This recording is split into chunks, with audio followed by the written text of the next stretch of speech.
Bismillahirrahmanirrahim. Good evening, everyone. So today we'll start Unit 8 and first chapter of Unit 8, Government and Macroeconomic Intervention, A level. Okay, chapter 38, Government Policies to Achieve Efficient Resource Allocation and Correct Market Failure. Inshallah, it will be easy, not a big deal. Now, about the class test. হ্যাঁ, এটা MCQ থাকবে whole of chapter 7, মানে সেই utility, marginal utility ওখান থেকে সহ। হ্যাঁ, chapter 30 থেকে 37 পর্যন্ত এই চ্যাপ্টারে এমসিকিউ, আর স্ট্রাকচার্ড কোশ্চেন থাকবে 35, 36, 37 এই 3 চ্যাপ্টার থেকে। হ্যাঁ, এর ভিতর অফকোর্স 35 ইম্পর্টেন্ট। এই এখন আমি টেস্ট, আজকে Sunday, you need to practise, read, graph আঁকতে হবে, গ্রাফগুলো প্র্যাকটিস করতে হবে। তাহলে থার্সডেতে টেস্টটা দাও, ক্লাস টেস্ট, 1 আওয়ার। ওকে, থার্সডেতে তাহলে টেস্ট। নুসরাত, জি স্যার। থার্সডেতে টেস্ট দিতে পারবে না? জি স্যার। শাইরা, পারবা থার্সডেতে? থার্সডে ইকোনমিক্স ক্লাস না? চ্যাপ্টার ছিল, ও চ্যাপ্টার,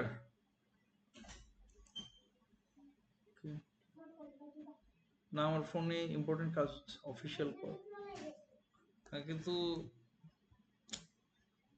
আমার ফোন আসলে তুমি দিয়ে দিবা আমাকে।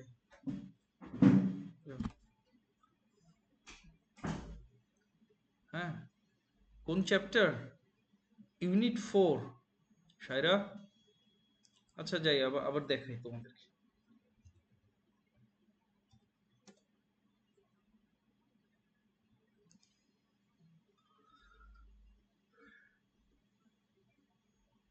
Can you see the content? Shaira, I'm sharing the book. Unit 7 এর চ্যাপ্টার 30 থেকে 37 পর্যন্ত 8 চ্যাপ্টারের উপরে এমসিকিউ থাকবে, 8 চ্যাপ্টারের উপরে, মানে হোল ইউনিট 7। আর স্ট্রাকচার্ড কোশ্চেন দিব 35, 36, 37 এর ভিতর। ওকে, নাও, কারণ এই পুরো চ্যাপ্টার স্ট্রাকচার্ড কোশ্চেনের জন্য পড়তে পারবো না, এমসিকিউ এর জন্য পুরোটাই আবার ইউটিলিটি এগুলো দেখে রাখো। ওর চ্যাপ্টার এন্ড চ্যাপ্টার হলো এগুলো, এমসিকিউ গুলো দেখে রাখো, তারপর পরীক্ষা নিয়ে নিবো পুরো চ্যাপ্টারের উপর। ওকে ইনশাআল্লাহ। এখন কথা হচ্ছে আরেকটা কথা, ইউনিট 7 আর 8 এর স্যাম্পল কোশ্চেন অ্যান্সার আমি দিয়ে দিচ্ছি তোমাদেরকে। হ্যাঁ, আর বলছিলাম এগুলো পড়া, হ্যাঁ ওগুলো পড়তে হবে পরীক্ষার জন্য, ঠিক আছে, কিভাবে অ্যান্সার করতে হয়। আর এসে টাইপ 20 মার্কের অ্যান্সারগুলো লিখে ফেলতে হবে, মাস্ট। ওকে, আমি এক্সকিউজ করতেছি, ও ইয়াটা কেস স্টাডিজ পড়লেই চলবে, কেস স্টাডিজ এর কোশ্চেন অ্যান্সারগুলো 20 মার্কের যে অ্যান্সারগুলো সেগুলো লিখতেই হবে, কারণ তোমরা 20 মার্কের অ্যান্সার আগে কখনো করো নাই। ওটার স্ট্রাকচার, ল্যাঙ্গুয়েজ প্যাটার্ন, হ্যাঁ গ্রাফ, এগুলো শিখতেই হবে, না হলে তোমরা ওই সাইজ মিলবে না, গ্রাফ কিভাবে দিবা করবা না, মানে 20 মার্কের, 20 মার্ক মানে হচ্ছে একটা অ্যাসাইনমেন্টের মতো কাজ করা। 20 মার্কের অ্যান্সার, ডিপ অ্যানালাইসিস, এটা তোমাদেরকে এসে টাইপ কোশ্চেন লিখতেই হবে, না লিখলে শিখবা না। এই কয়েকটা। এখন এখন হচ্ছে আরেকটা, বিফোর গোয়িং টু 8 শুরু করার, এখন এই 7 চ্যাপ্টারের, তোমরা তো জানো, শুধু প্রিয়া আর সামারা জানে না, সামারা আজকে আসতেছে না, ওর জন্য হুম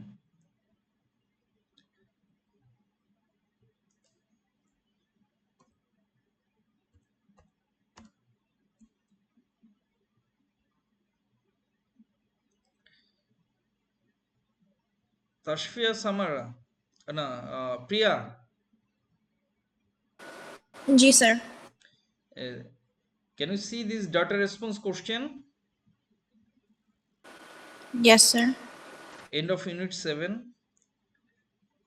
And these questions, হ্যাঁ, এই যে চারটা 4 4 5 7 আর এসে type 2 question, king demand curve, এটা এটা, হ্যাঁ, এটার অ্যান্সার গাইডলাইন আমি দিব। Priya, I'll teach you what to do. তোমাদেরকে তো আর নতুন ভাবে শেখানোর দরকার নাই, তোমরা তো এসে ইউ আর ফ্যামিলিয়ার উইথ কি করতে হবে, হোয়াট টু ডু। ওই সামারা, তাসফিয়া সামারা আসুক, ওকে আর প্রিয়াকে একসঙ্গে শেখাই দিব ব্যাপারটা। এখন এটার অ্যান্সার গাইডলাইন আছে, এটা কখন করবো তোমরা, আমি দিয়ে দিব। এখন কখন করবা, এখনই চ্যাপ্টারের সঙ্গে সঙ্গেই করে ফেলতে চাও? হ্যাঁ, কিন্তু এইটা করার আগে তো তোমাদেরকে স্যাম্পল কোশ্চেন অ্যান্সার লিখতে হবে, এসে টাইপ কোশ্চেন লিখতে হবে। বুঝতে পেরেছো সিকোয়েন্সটা কি? প্রথমে ডেফিনেশন, তারপর গ্রাফ, এরপর স্যাম্পল কোশ্চেন অ্যান্সারে শুধু বললাম এসে টাইপ কোশ্চেন লেখার জন্য। হ্যাঁ, 4 নম্বরে এই অ্যান্সার গাইডলাইন দিয়ে দিব, এটা অনুযায়ী এটা লেখা। এটা করলেই তোমাদের পুরো হলো স্ট্রাকচার কোশ্চেন প্র্যাকটিস হয়ে গেল, এরপর মক। আর এই টুতে আমি যা বুঝতেছি মেইন জিনিস হচ্ছে গ্রাফ। কি গ্রাফের যে নোটটা আমি আপলোড করে দিয়েছি, the note I have uploaded A2 Economics Helpline, 96 গ্রাফের গ্রাফ উইথ এক্সপ্লেনেশন আছে। ওই 96টা গ্রাফই তোমাদেরকে অ্যান্সার হলো নোট কপিতে লিখতে হবে। You have to draw the graphs and ওই যে বইয়ের যে এক্সপ্লেনেশন, এইটা লিখতে হবে। এসও লেখাইছি না, এসও এরকম, এসে 52 না কতগুলো ছিল, 96। আমি দেখতেছি এ লেভেলে গ্রাফই সবকিছু। তোমরা যদি graph, and graph is the revision, graph মানে তোমার 50% ইকোনমিক্সের এটুর রিভিশন হয়ে গেল। হ্যাঁ, গ্রাফের রিভিশন হলে এক, ওই গ্রাফে 2-4টা মিলায়ে 20 মার্কের অ্যান্সার করা যাবে, ওর সঙ্গে এটা ওটা লিখে। Second, MCQ. আমি যে তোমাদেরকে ক্লাস টেস্ট দিব, এমসিকিউ নিব, খালি দেখবা গ্রাফ ছাড়া, হ্যাঁ, এমসিকিউ করতেই পারবে না। এটুতে অনেকগুলো গ্রাফ আসে, অনেক ভ্যারিয়েন্টের গ্রাফ আসে। হ্যাঁ, এখন তোমাদেরকে এই গ্রাফের নোটটা লিখতেই হবে, you have simply no choice. আর পরীক্ষার আগে খুঁজে খুঁজে ওই গ্রাফ আর ওটার এক্সপ্লেনেশন পড়তেও পারবে না, তোমরা পড়বাও না, সিম্পল ইজ দ্যাট। আর যখন আমি এই নোটটা করে দিচ্ছি, আমার নোটও, হ্যাঁ, আর আমি ওই আমার নোট থেকে যদি গ্রাফটা নোট কপিতে না আঁকো তাহলেও পারবা না, আবার একবার না লেখা থাকলে ওই মুখস্থ বা বুঝতেও হবে না। একবার ইয়ে হলে 2-1বার পড়লে তখন করবা। সো ডিউ অবজেক্ট বলো এখনো ফ্র্যাঙ্কলি, কারো কি গ্রাফ লেখায় আপত্তি আছে বা চিন্তা করতেছে স্যার এটা, হ্যাঁ, it will take too much time, বলো। হুম, কে?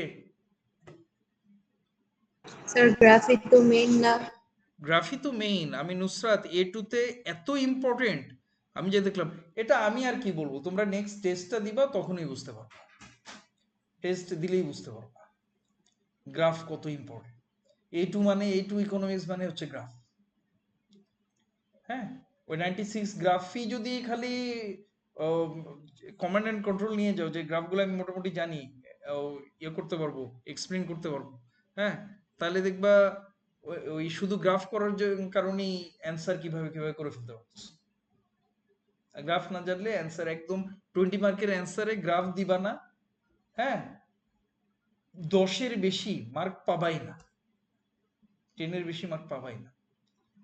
আমার ইয়েলে একটা স্টুডেন্ট সব সুন্দর লিখলো, সবকিছু, গ্রাফ দিল না। আমি তাকে এত ভালো, সবার চাইতে ওর এক্সপ্লেনেশনই ভালো ছিল, সব লজিক্যাল, আমি দিতে পারলাম না, কারণ ওইটা গ্রাফ দিয়েই দেখায় দিতে হয়। এটা নট অনলি মাই চয়েস, সেই মার্কই এরকম, হ্যাঁ, লেখা থাকে with the help of diagrams, এই জন্য গ্রাফটা লিখতেই হবে। হুম, তোমরা এস এর নোট জানুয়ারি ফেব্রুয়ারি মাসের দিকে লেখা শুরু করেও শেষ করে ফেলতে পারছিল, সেখানে এখন থেকে যদি অক্টোবর নভেম্বর থেকে করো পারবে একটু ইনশাল্লাহ। হ্যাঁ, you have simply no choice. আর অ্যান্সার গাইডলাইনও তো যেটা দিয়ে দিব এটা লিখে ফেলতে হবে তোমাদেরকে। হ্যাঁ, না হলে যতই পড়ে, এক তো আমার হলো ইয়েতে থাকতেছে, আমি তো মাথায় ব্যাপারগুলো ঢুকাই দিচ্ছি, যতই পড়াই সমস্যা হবে। And time is precious, your senior student now. এই অক্টোবর থেকেই একদম ফাইনাল পুশ। এএসএ যেটা জানুয়ারি ফেব্রুয়ারিতে যে পড়াটা শুরু করছিলা, এ2তে অক্টোবর থেকে শুরু করতে হবে। You don't have simply any choice. ওদিকে যারা বিজনেস পড়ো, বিজনেসেরও কাজ আছে। By this time you should finish off all your definition writing. শেষ পুরো A2, আলহামদুলিল্লাহ। এই জিনাথা পুরো A2 ডেফিনিশন লিখে আসছে, দেখি ওরটা। So delighted. হ্যাঁ, আজকের দিনে এটাই আমার জন্য সবচেয়ে গুড নিউজ। গুড। সব means tested benefit, marginal revenue, এগুলো সব বইয়ের কি টার্মগুলো? কটা হলো? 224 trade deviation, 224, it's not a big deal. এখন পর্যন্ত যেগুলো পড়াইছে মোটামুটি বুঝতে পারতেছো? হ্যাঁ, এখনকার গুলো আমি বলছি A2 syllabus hard to easy, এরপর এত কঠিন হবে না। ফ্যামিলিয়ার এটা ওটা অনেক চ্যাপ্টার। Thank you. তাহলে আমিও একটা আইডিয়া পেলাম। ফার্স্ট তুমি A2 রিয়া, আমি আরিবাকেও লেখাতে পারিনি, সময় ছিল না। এরকম তুমি লিখলা 224, যদি মেমোরাইজ করা শুরু করো 1 ডে অর 2 ডে ম্যাক্সিমাম, সব মেমোরাইজ হয়ে যাবে। এটা দিয়ে তুমি লেখা স্টার্ট করতে পারো। তোমাদের কি অবস্থা তাসান? শেষ? তোমার কয়টা হয়েছে মোট? 220 অ্যারাউন্ড 224। তোমার চ্যাপ্টার 50 নিয়ারলি ডান। নুসরাত তোমার কি অবস্থা? জিনাথা হলো কি বলে, তাহসান সব এন্টায়ার বইয়ের কি টার্ম ডেফিনেশন লিখে শেষ করে ফেলছে। জিনাথার আসছে 224 ডেফিনেশন, তাহসানের ওরকম অ্যারাউন্ড 220। ওরও হলো ইয়ারও প্রায় শেষ, ফারিহারও প্রায় নিয়ারলি ডান, 2 চ্যাপ্টার বাকি আছে। আর নুসরাত তোমার কি অবস্থা? নুসরাত? স্যার শুরু করেছি। Alright, okay, at least you have started. হ্যাঁ, good start is half done of any work. কিন্তু শুরু কোন জায়গায় আছো সেটা বলা যাবে? Can you say? ইউনিট 7 মনে হয় শেষ। আচ্ছা, আলহামদুলিল্লাহ শেষ হয়ে যাবে। শায়রা তোমার? স্যার ভেবেছিলাম যে গ্রাফটাও শুরু করব, বাট পারছি না এখনো। আজকে ট্রাই করব শুরু করার। আগে ডেফিনিশন শেষ করে ফেলো, কিল ইট অফ। একটা জিনিস শেষ করলে এটা কনফিডেন্স দেয়। হ্যাঁ, ভালো। না সত্যি আজকে তোমার এটা দেখে আমার ভালো লাগতেছে, আলহামদুলিল্লাহ। এখন তো বড় হয়েছো, বুঝছো এগুলো করতেছে, এটা পরীক্ষায় কত কাজে দেয়। হ্যাঁ, পরীক্ষার আগে যদি বইয়ের পেজ খুঁজে খুঁজে কি টার্ম পড়তে যাও, পড়তে ইচ্ছা করবে? It will give a pain and pressure. এত বড় বই খুঁজে পড়তে, আর 224 ডেফিনেশন আমার জন্য just few hours it will take. একদিনে তোমরা মানে বুঝে যাওয়ার পর একদিনে এটা মেমোরাইজ হয়ে যাবে। 10% 20% ডান। Thank you. আচ্ছা শায়রা তোমার কি অবস্থা? ডেফিনিশন করি। আচ্ছা, আমি এখন থেকে একটু সিগনেচার দেওয়ারও অভ্যাস করতেছি। কপি কতটুকু করলাম। শায়রা তুমি কতটুকু ডেফিনেশন লেখা শেষ করছো? স্যার ইকোনমিক্স চ্যাপ্টার 39 পর্যন্ত হয়েছে। 20? স্যার ইকোনমিক্স চ্যাপ্টার 39 পর্যন্ত হয়েছে। 39 পর্যন্ত শেষ করে ফেলো। আচ্ছা জিনাত, কয়দিন লাগলো? একদিনে অনেকগুলো হয়ে যায় তাই না? ধরলে এটা আসলে কিছু না, ইটস ম্যাটার অফ উইলিংনেস। তাহসানও শেষ করে দিছো, আলহামদুলিল্লাহ, খুবই ভালো। এবার রাইফ তোমার তোমার কি অবস্থা ডেফিনেশন লেখা? Sir, about 155 definitions, Lexi. ভালো, নট ব্যাড, নট ব্যাড। হ্যাঁ, তুমি তোমাকে তুমি এখন অনলাইন ক্লাস করতেছো কেন? ইন পার্সন আসো না? তোমার আমি স্ক্রিপ্টটা চেক করে দিব, এখানে রাখছি। আচ্ছা, নেক্সট ক্লাস হ্যাঁ তোমাদের। স্যার, আজকে আসতে পারি নাই কারণ আমার বাবা হলো গাড়িটা নিয়ে গেছিল আজকে লাইক আচ্ছা, ঠিক আছে। হসপিটালে। হুম, ঠিক আছে। হ্যাঁ, নেক্সট ক্লাস তুমি নোট কপিটা নিয়ে আসবা। এই এখন থেকে নোট কপি নিয়ে আসবা ক্লাসে। Priya, how much definition you have done? Sir আমারটা তো আগেই শেষ হয়ে গেছিল না। সো হাউ মেনি, দেখি how many all together? 233, I had 233. 233। হ্যাঁ, হতে পারে একটু ডিফার। দেখো আবার, তুমি জেনাতা কিছু মিস করো নাই তো কোনো চ্যাপ্টার ট্যাপ্টার? আচ্ছা, ইটস ওকে। হ্যাঁ, একবার মিলাই নিও। ওকে, 233 হতে পারে। হুম, সিনাফ। এই ডেফিনেশন দিয়ে অ্যান্সার স্টার্ট হবে ইনশাল্লাহ। আর একটা definition will give you confidence simply. হ্যাঁ, আর কোনো কিছু আনফ্যামিলিয়ার বা কিছু মনে হবে না, যে তুমি ডেফিনেশন জানো। যে বাংলায় একটা there is a saying in Bangla, যে কান টানলে মাথা আসে। শুনেছো তোমরা কেউ এই কথাটা? কান টানলে মাথা আসে। সো হ্যাঁ, ইফ ইউ গেট, মানে ইংলিশ মিনিংটা হবে এরকম: if you get a clue, then you you can get the whole thing. বুঝছো? Definition is same. If you know the definition well, হ্যাঁ, তখন ধরো equi marginal principle, you know the definition, then you can explain, graph ট্রাফ দিয়ে ইয়ে করে দিবা। ঠিক আছে? কিন্তু যদি you don't have any clue what is equi marginal principle is, then you are in trouble. বুঝতে পারছো? আচ্ছা, সেকেন্ড, আজকে এগুলো নিয়ে কাজ করি। পড়াবো তো পড়াচ্ছি, হ্যাঁ, এখন এই কাজটা শুরু করে দাও। আলহামদুলিল্লাহ, আই এম সো গ্ল্যাড। এখানে ভালো। হ্যাঁ, তোমরা করবে। এখন তাহলে জিনাথা, নেক্সট গ্রাফ শুরু করে দাও। হ্যাঁ, নেক্সট 96 গ্রাফটা করে দাও। পেইন ইজ টেকিং জব, গ্রাফটা শুরু করে দাও। আর স্যাম্পল কোশ্চেন অ্যান্সার এখনই লিখবা নাকি পরে? এখন পড়েই পরীক্ষা দাও। হ্যাঁ, আরেকটু পড়া লাগবে। তোমরা গ্রাফের কাজ, ডেফিনেশন লিখে গ্রাফ শেষ করে দাও। স্যাম্পল কোশ্চেন অ্যান্সার পরেও লেখো, খালি এসে টাইপ তো, তারপর অ্যান্সার গাইডলাইন নিয়ে দেখা, এগুলো পরেও লেখা টেখা যাবে, কিন্তু এদের পরীক্ষার আগে লেখায় নিব আমি। ঠিক আছে? গ্রাফ শেষ করে দাও, গ্রাফ শেষ করে দাও। হ্যাঁ, গ্রাফগুলো সুন্দর করে সাইজ কিরকম হবে, হ্যাঁ, এটা। তাসান, তুমি সুন্দর গ্রাফ আঁকছিলা। হ্যাঁ, আর তোমার তো ফারিহা কি সুন্দর গ্রাফের, এই তো ওর কপিটা এখনো আছে আমার কাছে, আমি স্টুডেন্টদেরকে দেখাই। হ্যাঁ, যাক, আলাদা পেজ এত, মানে ইটস বেটার, কিন্তু না, তুমি স্কিল দিয়ে এঁকে ফেলো। ঠিক আছে? আচ্ছা, গ্রাফ, তারপর স্যাম্পল কোশ্চেন অ্যান্সার এসে টাইপ, আর অ্যান্সার গাইডলাইন দিব তখন লেখা।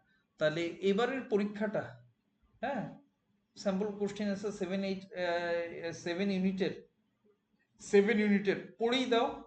হ্যাঁ, পড়েই পরীক্ষাটা দাও। আমার স্যাম্পল কোশ্চেন অ্যান্সার যে দেওয়া দেওয়া আছে একটু পড়েই দাও। ওকে, অক্টোবর থেকে শেষ হয়ে যাবে। আর আমি যেটা দেখলাম, আমার আগের এক্সপিরিয়েন্স, আরিবার ফিডব্যাক, এখনো পড়াচ্ছি, এটুতে গ্রাফই নেই। গ্রাফের ওই নোটটা ঠিকঠাক মতো করে ফেললে তোমরা, আর যে ডেফিনেশন থাকবে, এক্সপ্লেইন এমনি করতে পারবা ইনশাল্লাহ। Okay, let's start then. বুঝতে পেরেছো Nusrat? Priya, Priya, Yes sir. So can you start writing down the graph note please? একটু গ্রাফ নোটটা দেখায় দিই, যেহেতু তোমরা অনেকেই গ্রাফ Sir, নোট। ওইটাও like 26 already done. ও, গ্রেট গ্রেট, দেখছো? হ্যাঁ, দিস ইজ মাই স্টুডেন্ট। ঠিক আছে? Sir, তাও business নিয়ে না, like I mean I don't get it. Okay, you will get it, don't worry. হ্যাঁ, একটা জিনিস মনে রাখবা, হ্যাঁ, if your resource is ready, note copy is ready, হ্যাঁ, এটুকি 2-3 উইকস পড়লেই হয়ে যাবে। ইউ উইল গেট কনফিডেন্স যে সব কিছু আমার রেডিমেড আছে, জাস্ট আমি পড়বো আর পরীক্ষায় ছেড়ে দিব। রিসোর্স যদি ঠিক না থাকে, পরীক্ষার আগে এগুলো গুছায় গুছায় পড়া খুব সমস্যা। হ্যাঁ, এখানে উইল গেট ইট, ডোন্ট ওয়ারি, ইনশাআল্লাহ। গ্রাফের নোটটা বের করি।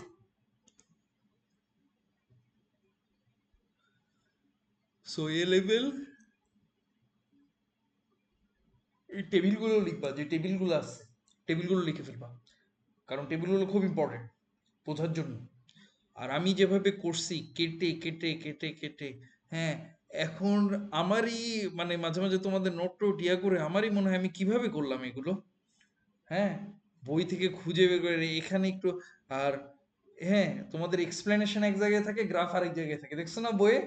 হ্যাঁ, সেখান থেকে এই গ্রাফ টেবিলের এক্সপ্লেনেশন কতটুকু সেটুকু আমাকে ফাইন্ড আউট করতে হয়েছে লিখে, ঠিক আছে? ওইটুক আবার নিয়ে আমি বসাইছি।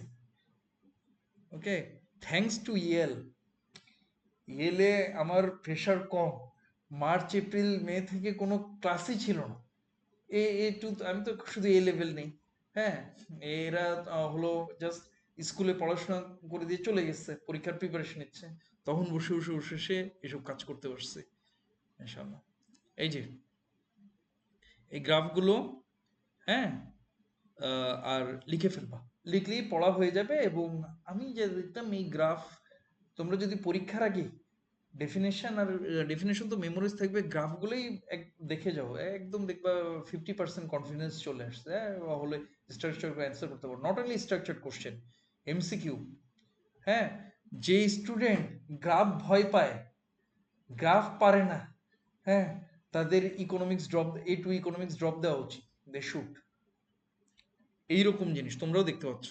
ওকে, এখানে কিছু কিছু গ্রাফ আমি স্টার মার্ক দিয়ে রাখছি, ইটস সো ইম্পর্টেন্ট, ওগুলো বিভিন্ন জায়গায় ইউজ করতে হবে, ঠিক আছে? তাহলে ও 26টা গ্রাফ লিখে ফেলছে।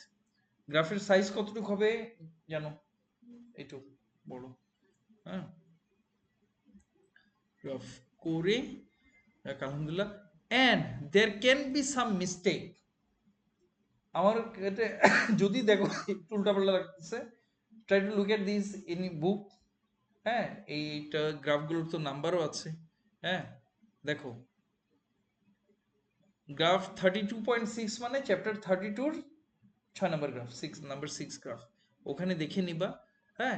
ইট ক্যান হ্যাপেন, আমাকে এতগুলো করতে হচ্ছে বই থেকে এরকম ট্র্যাক করা, একটু টুকটাক you are smart enough to, হ্যাঁ, ডু দ্যাট মাইনর কারেকশন করে এটা লিখবা। আর গ্রাফ লেখার সময় গ্রাফটাও আঁকা হয়ে যাবে, এবং যখন ওটা এক্সপ্লেনেশন লিখবা এক্সপ্লেনেশনটাও বুঝতে পারবা ভালো।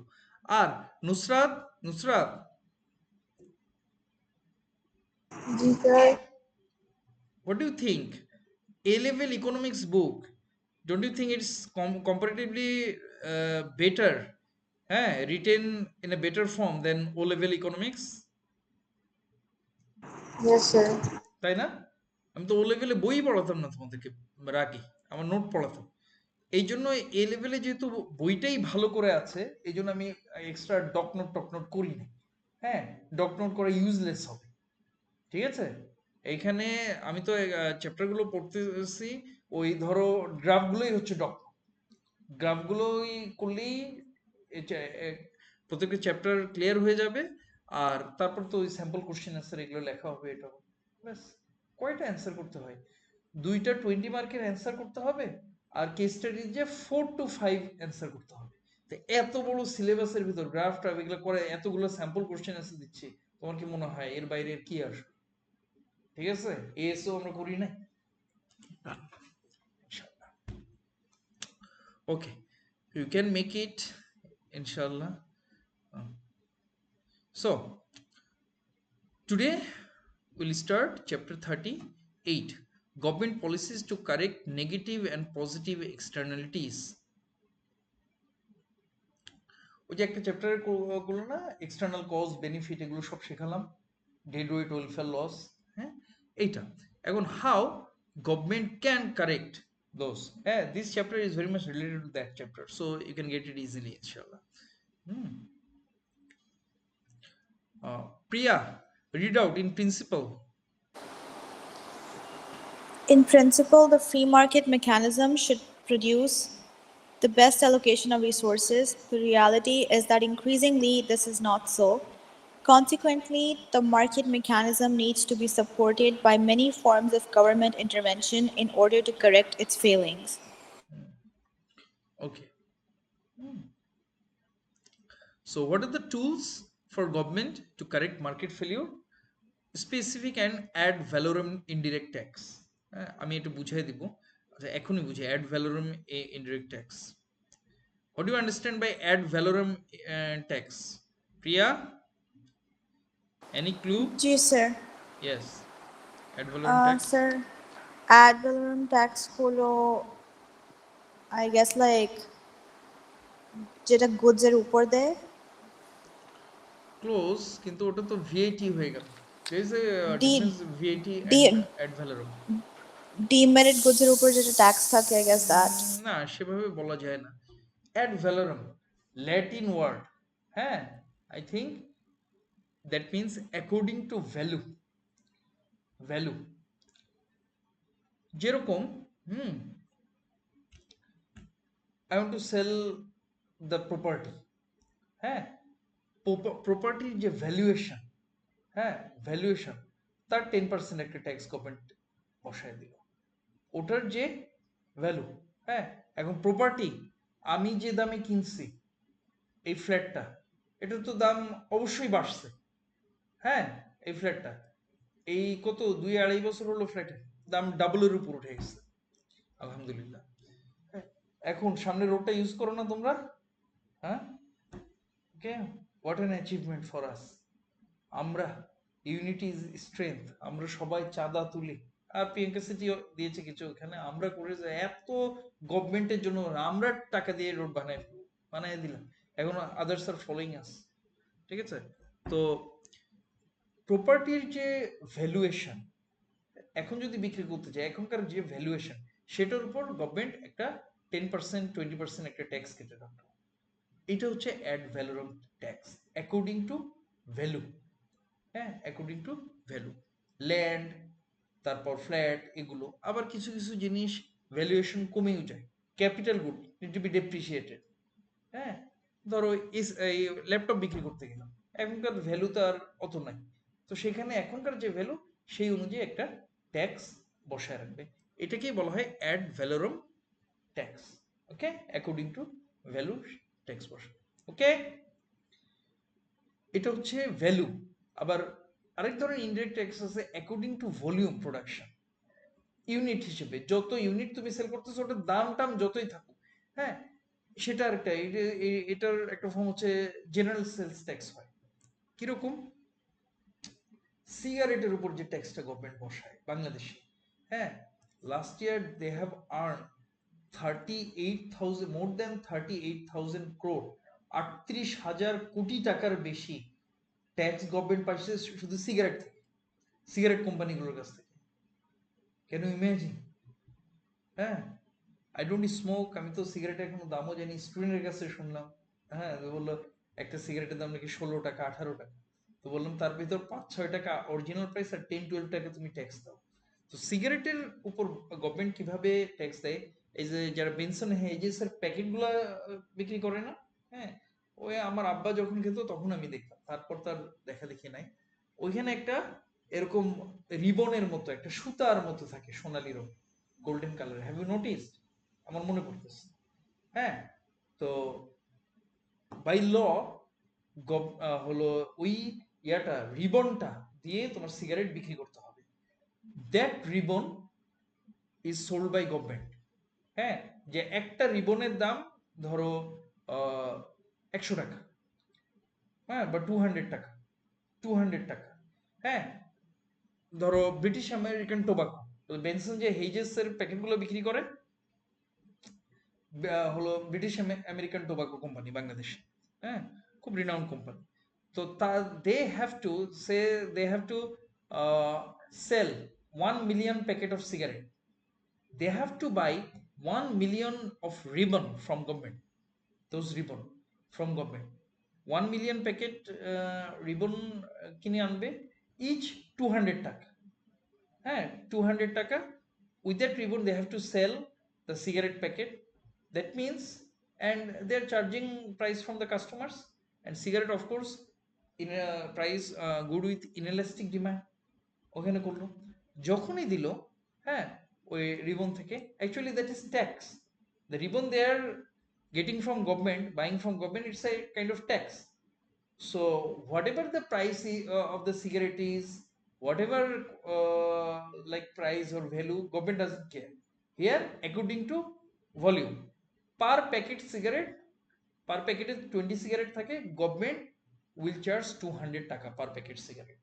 এখন British American tobacco, they usually sell that packet in 350 টাকা, 350 টাকা. They will sell at 300 টাকা, 350 টাকা, 400 টাকা, that doesn't matter to government.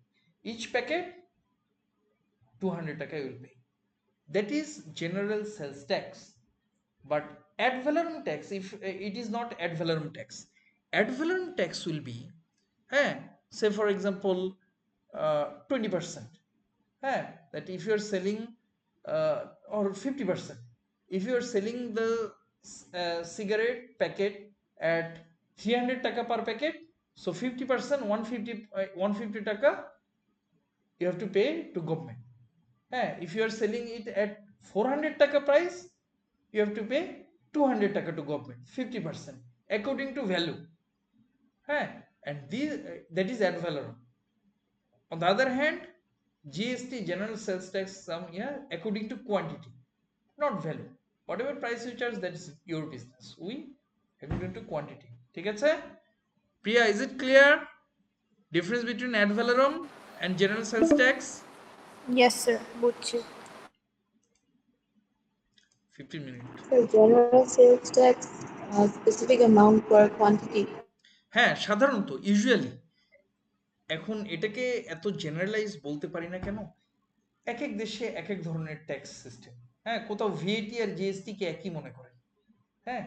এখন তোমাদের বইটা ব্রিটিশ ফর্মে লেখা, ওটার সঙ্গে হয়তো বাংলাদেশ ইন্ডিয়ার স্লাইটলি ট্যাক্সেশন ডিফারেন্স থাকে। ওকে, এক এক ধরনের, এক এক দেশে এক এক রকমের ট্যাক্স আছে, উইয়ার্ড ট্যাক্স আছে কিছু বিভিন্ন। তোমরা হয়তো হিস্ট্রিতে পড়ছো মিডল ইস্টে সাম কি বলে tax, they charge tax upon beard of Muslim people. দাড়ি লাগলে সেখানে ট্যাক্স দিতে হবে রাজাকে। Believe me, it's true. দাড়ি, if you are keeping beard, so you have to pay tax to king. দাড়িকে কেটে ফেলতে হবে কিছু এরকম। It was a discriminating law against Muslim population tax. যাই হোক, এরকম বিভিন্ন ধরনের ট্যাক্স হিস্ট্রিতে ছিল, সেখানে অ্যাড ভ্যালুমটা according to value, GST, subsidy, এগুলো এখন আমরা দেখব। সো গভর্নমেন্টের টুলস, একটা অ্যাড ভ্যালুম ইনডিরেক্ট ট্যাক্স বুঝিয়ে দিলাম। সাবসিডিজ, আচ্ছা Nusrat, then VAT, value added tax, will be one kind of ad valorem tax, isn't it? It is charged according to value, তাই না Nusrat? Yes, sir. Value added tax, VAT, will be one form of ad valorem tax, but it doesn't mean ad valorem and VAT is same, because VAT is a type of ad valorem tax, but beyond VAT there is other kind of ad valorem tax as well, with property, your car, ঠিক আছে, এগুলোর tax আছে, বিদেশে আছে এসব। Then subsidies, incentive by government, correct market failure, এগুলো আমরা পড়বো। রেগুলেশনস, ব্যান ট্যান এইসব। Pollution permit, new concept, I'll teach you.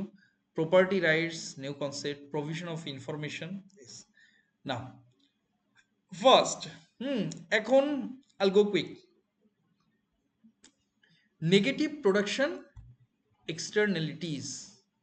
Negative production externalities. Specific ad valorem indirect tax. এত কিছু। আচ্ছা, আগে আমি এক্সপ্লেন করে নিই, তারপর শেখাবো। এই green tax, negative production externalities. From this, আচ্ছা করি না, নতুন একটা খুলে নিই, তারপর শান্তি মতো পড়ানো যাবে, আবার শেষ হয়ে যাবে। নতুন লিঙ্ক খুলি।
Meeting link is there. Join in the new meeting link.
So 437, yes.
So,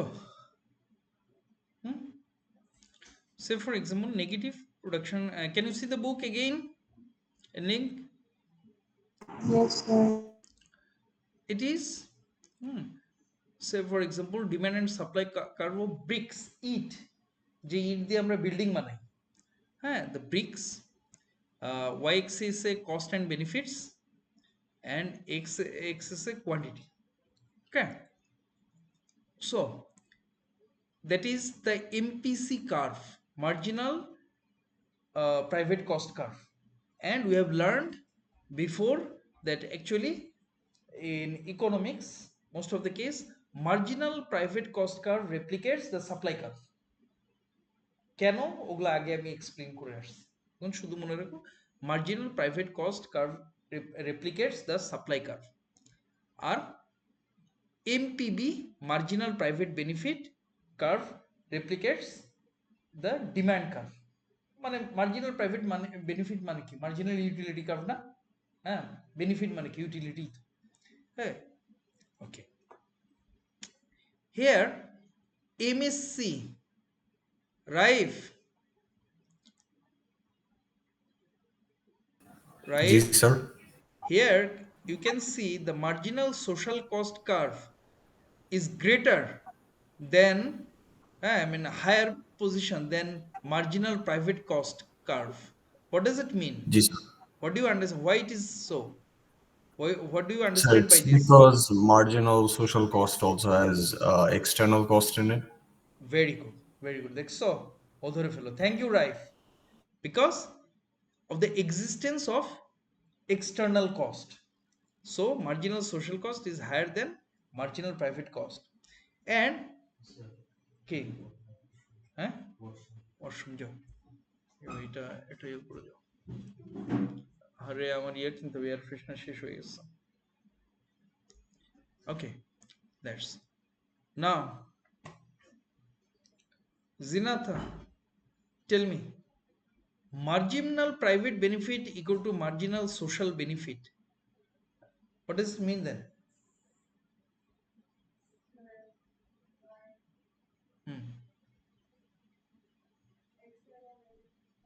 No external benefit, or no consumption externality. So cost external cost goes with mainly supply, marginal cost এখানে, আর demand curve বা marginal private benefit equal to marginal social benefit. There is no positive consumption externality or so, we're assuming. Now, so there is external cost. For a brick field, what is the external cost? That means the pollution they are creating. In Dhaka city, more than 50% air pollution is created by these brick fields. There, when they burn the bricks, the ashes will come out with the chimney.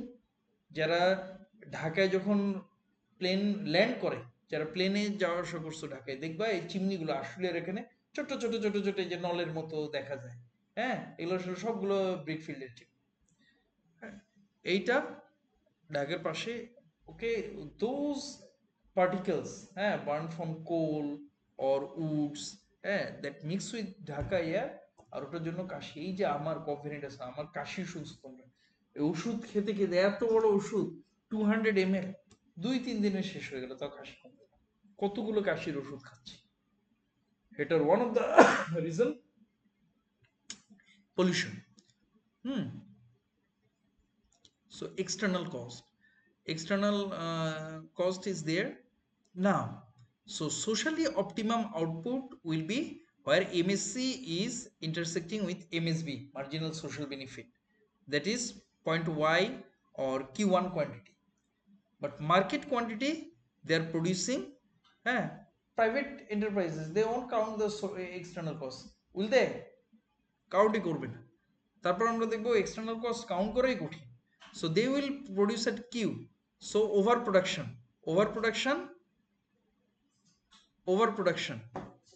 okay. So what can be the deadweight welfare loss? Anyone can identify what will be the deadweight welfare loss here?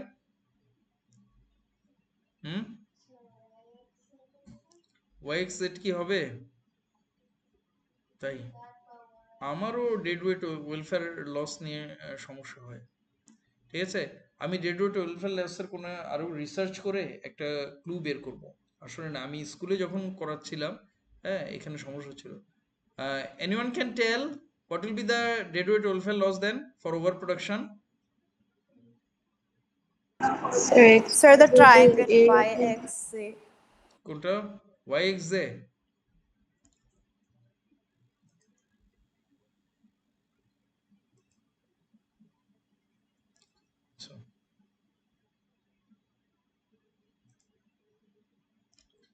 দুই গ্রাফ আমার পাশাপাশি রাখতে হবে। Let's see, দুইটা বই যদি বের করি, can you C again?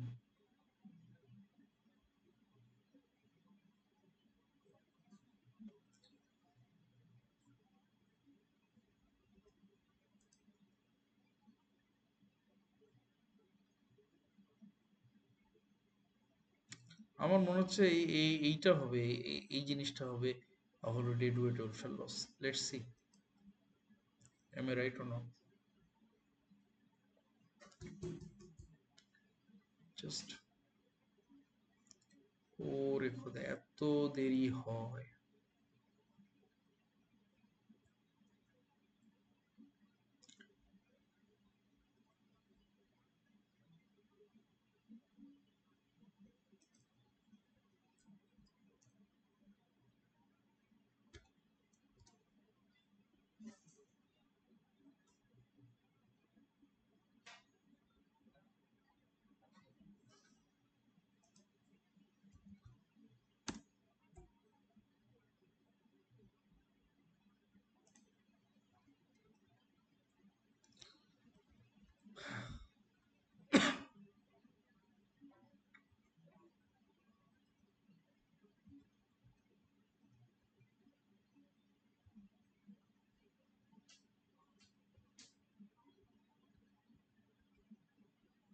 Now negative production externality, okay.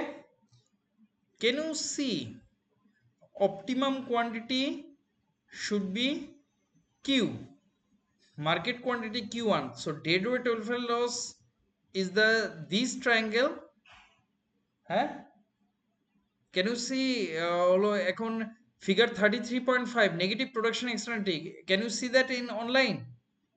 That page? Ji sir. হ্যাঁ, সো বললাম Yes, না, sir. দেখো এভরিওয়ান, দেখো ডেড ওয়েট ওয়েলফেয়ার লসটা এখানে কোথায় পয়েন্ট করা, আউটার ট্রায়াঙ্গেল, হ্যাঁ, যেখানে এমএসবি কার্ভ থেকে সরাসরি এমএসসি কার্ভ পর্যন্ত এরকম। So according to this graph in the book, don't you think dead weight welfare loss, dead weight welfare loss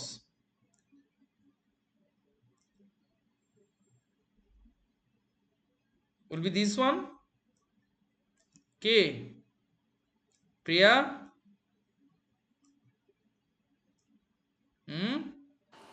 Ji sir. Do you agree this dead weight welfare loss will be this red point I have marked? I don't know sir, maybe not. See again, Nusrat, Shaira, Raif, see again. See where this dead weight welfare loss located. MSB, MSC, X point equilibrium, right hand side of the equilibrium, isn't it? When there is Yes, sir. overproduction, right side of the equilibrium, overproduction. Okay, if there is overproduction, dead weight welfare loss will be right side of the equilibrium. So don't you see, these I have drawn in red mark, that is right side of the equilibrium, and what you have you are saying y x z z, that is dead weight welfare loss, it is the left side of the equilibrium. How can it be? If there is, এই যে আমি বললাম একটা research করে এটার আমি technique বের করব, তাহসান ছিল ক্লাসে, ধরে ফেলছি। If it is over production, হ্যাঁ আমাকে আরেকটু রিসার্চ করতে হবে, দেখি সামনের গুলোতে ঠিক হয় কিনা। If it is over production, dead weight welfare loss will be right side of the equilibrium. মনে থাকবে, প্রয়োজনে আমি যদি এটা পারফেক্ট করতে পারি, এটা বইয়ে লিখে নিবা, হ্যাঁ, এই টিপস গুলো। Nusrat, do you agree dead weight welfare loss আমি যেটা আঁকছি সেটা হবে? Yes, sir. Shaira, do you also agree? Ji sir. এই যে দেখো প্রিয়া, now can you see in your book where negative production externalities were discussed, dead for overproduction, dead weight welfare loss is the right side of the equilibrium. Ji sir. Now in the same way I have drawn, এই জন্য আমার মনটা বলতেছিল এইদিকে dead weight welfare loss, I was right, আলহামদুলিল্লাহ। এখন আমি teacher, আমি এতবার পড়াই, তারপরও আমার এগুলো ভুল হয়, কনফিউশন হয়। তাহলে তোমরা স্টুডেন্ট, তোমাদেরকে প্র্যাকটিস করতে হবে, ঠিক আছে? চিন্তা করো, এই ডেড ওয়েলফেয়ার মিস হলে মার্কেও কম পাবা, এক্সামিনার স্ট্রেট অ্যাওয়ে এটা ধরে ফেলবে যে ডেড ওয়েলফেয়ার লস ভুল, আবার এমসিকিউ সমস্যা হবে। Okay, so how to get rid of this dead welfare loss, হ্যাঁ, how to mitigate or eliminate this over production, government can, আমি ও লেভেলেও তোমাদেরকে শিখাইছিলাম যখন পড়াইছি, government can charge tax on that, green tax, হ্যাঁ, just equivalent to external cost, equivalent to external cost. You're polluting environment, you have to pay tax, higher tax. In this way, when they are charging tax, don't you see, they can make convert external cost into internal cost. Okay, they can convert external cost into internal cost. How? Cost, green tax, but tax, don't you think it is a like cost to the brick fields, brick producers, এটা তাদের production cost, যখনই they have to pay this tax, হ্যাঁ, in tax equivalent to external cost, then their supply will shift to the left, that means it will come to MSC, marginal social cost level. So new equilibrium will be at y point, so production and consumption will be at q1 point, and overproduction is eliminated. Clear? তোমরা হলো in the online, is it clear or you need more explanation? Sir, can you explain it again? Explain. algebraic notion এ বুঝতে পারতেছো নাকি হলো numerical value use করব?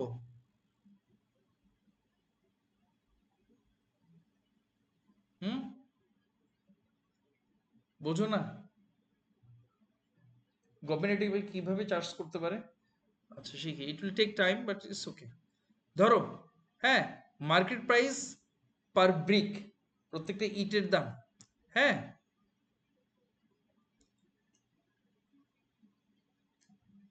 Sir কি আমরা যখন এই গ্রাফটা ড্র করব তখন আপনি যেভাবে ওয়েলফেয়ার লস দেখিয়েছেন আমাদেরকে দেখাতে হবে? ডেড ওয়েট ওয়েলফেয়ার লস, জি স্যার। হ্যাঁ, it is better, it is better, it can impress your examiner, এবং তুমি ওটা হলো ইয়াতে এক্সপ্লেনের সময় লিখতে পারবা। Government can eliminate this dead weight welfare loss to society, হ্যাঁ, by imposing this carbon tax, and by this they can make convert external cost into internal cost to the firms. এটা it will make your answer of course good. আচ্ছা, numerical value দিয়ে বুঝাই। ওরা তো অনেকেই ছিল না, এগুলো ক্লাসও করেনি। ধরো per market price of brick is 20 টাকা, পি ইকুয়াল টু 20 টাকা। হুম, এখন গভর্নমেন্ট ক্যালকুলেট করলো যে পার ব্রিক 10 টাকা করে তারা, ধরো পার ব্রিক তারা 20 টাকা করে হলো এক্সটার্নাল কস্ট প্রডিউস করতেছে পার ব্রিক, হ্যাঁ, প্রডিউসিং 20 টাকা এক্সটার্নাল কস্ট। কিভাবে? হ্যাঁ, আমি তো এক্সপ্লেন করতে পারবো। Anyone can have an idea how can government calculate this external cost? It's very difficult, hard, but any idea how government can calculate that each brick whose production cost is 20 taka, selling price 20 taka, they are producing 20 taka worth external cost? No clue? আচ্ছা, ধরা যাক, হ্যাঁ,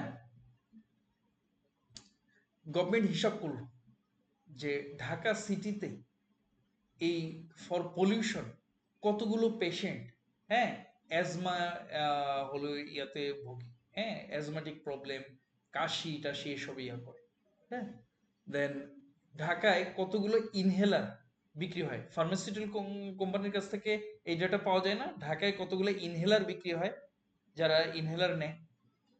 second হলো patient যারা অ্যাজমার medication নেয় বা হসপিটালে আছে, মেডিকেল এক্সপেন্ডিচার এক বছরে কতজন হসপিটাল মেডিকেল এক্সপেন্ডিচার, এটা একটা লামসাম হিসাব নিতে পারে না গভর্নমেন্ট, প্রাইভেট এবং পাবলিক হসপিটাল থেকে। হুম, করে দেখলো, হ্যাঁ, তারপর গভর্নমেন্ট একটা ওয়েট দিল যে এর 50% অ্যাজমা, সিওপিডি এগুলোর জন্য ইয়া হচ্ছে হলো এই ব্রিক ফিল্ডগুলো দেয়, ঠিক আছে। তারপর গভর্নমেন্ট হিসাব করে দেখলো এক্সটার্নাল কস্ট এত এত হাজার টাকা, ওর এই যে ইনহেলার কস্ট এটা ওটা এত হাজার টাকা, তারপর ওটা কতগুলো ঢাকায় ব্রিক প্রডিউস হয়, হ্যাঁ, ইন এ ইয়ার, ওটাকে ডিভাইড করে দিল, করে এই এক্সটার্নাল কস্ট এটা ভ্যালুয়েশন করলো। এটার একটা সুন্দর টার্ম তোমাদের বইয়ে দেওয়া ছিল, খুব সম্ভব এএসএ পড়াইছি, ক্যান এনিওয়ান রিমেম্বার, নাকি আগের চ্যাপ্টারেই পড়াইছি এটুতে? এই যে এক্সটার্নাল কস্টের ভ্যালুয়েশন, হ্যাঁ, it is very tough, but a term is written in your book. Can anyone remember এটাকে কি বলে? ভুলে গেছো? Cost benefit ratio. কাছাকাছি, কিন্তু এটা তো এই যে যে প্রাইসটা দিল এক্সটার্নাল কস্ট 20 টাকা হিসাব করে বের করলো, এটা একটা টার্ম আছে প্রিভিয়াস চ্যাপ্টারে পড়াইছি, ভুলে গেছো? Anyone recall, can recall? না? Can you recall a term called shadow pricing? Shadow pricing, Saira, can you remember, recall?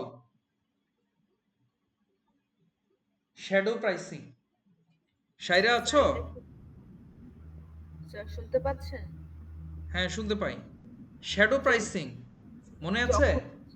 When one firm sets a price, the other firm also like similar price set করে না price না, এটা competitors pricing. হ্যাঁ, shadow pricing হচ্ছে এই যে external কস্টের একটা valuation. অনেক জিনিস আছে সেগুলোর হলো কোয়ান্টিটি ভ্যালুতে প্রাইস ডিটারমাইন করা যায় না, তাই না? But you have to pay valuation, তাই না? এটা হচ্ছে শ্যাডো প্রাইসিং। যেরকম একজন টিচারের পারফরমেন্স অনুযায়ী তার স্যালারি হবে। হ্যাঁ, এখন টিচারের পারফরমেন্স একটা কোয়ালিটেটিভ ইস্যু, এটাকে কি ওইভাবে করা যায়? তখন স্কুল ম্যানেজমেন্ট ইয়ে করলো যে এক্সপিরিয়েন্স টিচার, যার যত বেশি এক্সপিরিয়েন্স সেই অনুযায়ী হ্যাঁ তার স্যালারি এত ইনক্রিমেন্ট হবে, এত তার পারফরমেন্স হবে, ABC গ্রেড, এটা অনুযায়ী তার এটা হবে। টিচারের স্যালারি কি তার হলো টিচিং প্রফেশনের না, প্রাইস না? হ্যাঁ, তো এই যে তার কোয়ালিটেটিভ ইস্যুটাকে সেটা প্রাইসিং করলো, এটাকে বলা হয় শ্যাডো প্রাইসিং। যে জিনিসগুলোর প্রাইস দেওয়া বা ভ্যালুয়েশন দেওয়া টাফ, সেটাকে একটা ভ্যালু দিয়ে দিল, এটাকে বলা হয় শ্যাডো প্রাইসিং। এখানেও এই যে এক্সটার্নাল কস্টটাকে শ্যাডো প্রাইসিং করলো। সো বলতেছিলাম 20 টাকা ইটের দাম, ব্রিকের দাম, গভর্নমেন্ট ক্যালকুলেটর দেখলো এটা আরো 20 টাকা এক্সটার্নাল কস্ট প্রডিউস করে। হ্যাঁ, তখন বলল ব্রিকফিল্ডকে বলল পার ব্রিক জেনারেল সেলস ট্যাক্স দিবা, প্রত্যেকটা ইট বিক্রিতে তুমি 20 টাকা করে, তুমি কি দামে বিক্রি করবা সেটা তোমার ব্যাপার, প্রত্যেকটা ইট বিক্রি করলে তুমি 20 টাকা গভর্নমেন্টকে ট্যাক্স দিবা। হ্যাঁ, তোমার মেমোতে 20 টাকা ট্যাক্স দিবা, ঠিক আছে? জেনারেল সেলস ট্যাক্স বসায় দিল। এখন ব্রিকফিল্ড চিন্তা করতেছে পুরো ট্যাক্স বার্ডেন কনজিউমারের উপর চাপাবে না, যদি চাপায় তাহলে একটা ইটের দাম 40 টাকা রাখতে হবে। 20 টাকা আগের প্রাইস আর 20 টাকা গভর্নমেন্টকে দিচ্ছে, 40 টাকা। এখন ইটের দাম যদি 40 টাকা রাখে তাহলে বেচা বিক্রি অনেক কমে যাবে।